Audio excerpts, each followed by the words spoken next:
நண்பர்கள் அனைவருக்கும் காலை வணக்கம். வாழ்க வளமுடன். நீங்கள் பார்த்துட்டு இருக்கிற இந்த 2007 மாடல் யுனோவாங்க.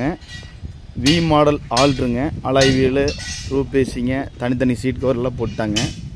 2011 மாடல் இன்டர்கூலர் இன்ஜினு பாடி போட்டுக்கிறாங்க. இந்த வண்டிக்கு வண்டி வந்து கொஞ்சம் பேஜருக்கு வந்தங்காட்டி மாற்றிட்டாங்க. டோட்டலாகவே 28 வரைக்கும் எஃப்சி கரண்ட்டுங்க. இன்சூரன்ஸ் லைவில் இருக்குது. வெறும் 1,35,000 கிலோமீட்டர் தான் ஓடி இருக்குதுங்க வண்டி. ஓனர் பார்த்தீங்கன்னா 5வது ஓனர் பேர் இருக்குது. உள்ள சீட் கவரு, அப்பல்சரு, ரிவர்ஸ் கேமரா எல்லாமே வண்டி ரொம்ப பக்காவாக இருக்குதுங்க. எல்லா செலவும் பண்ணி வச்சுருக்காருங்க. வண்டியில் எந்த செலவும் பண்ண வேண்டாம். வண்டி விலை பார்த்தீங்கன்னா ஒரு 6,000 ரூபா கேட்குறாருங்க. 7 ரூபா சொல்லி 6,000 ரூபா தர்றாங்கிறாரு. வந்து நேரில் பாங்க, அனுசரித்து கிடைக்க வாய்ப்பு இருக்குது. பார்க்க வேண்டிய இடம் சாய்ராம் கார்ஸ் கோபி. நன்றி, வணக்கம்.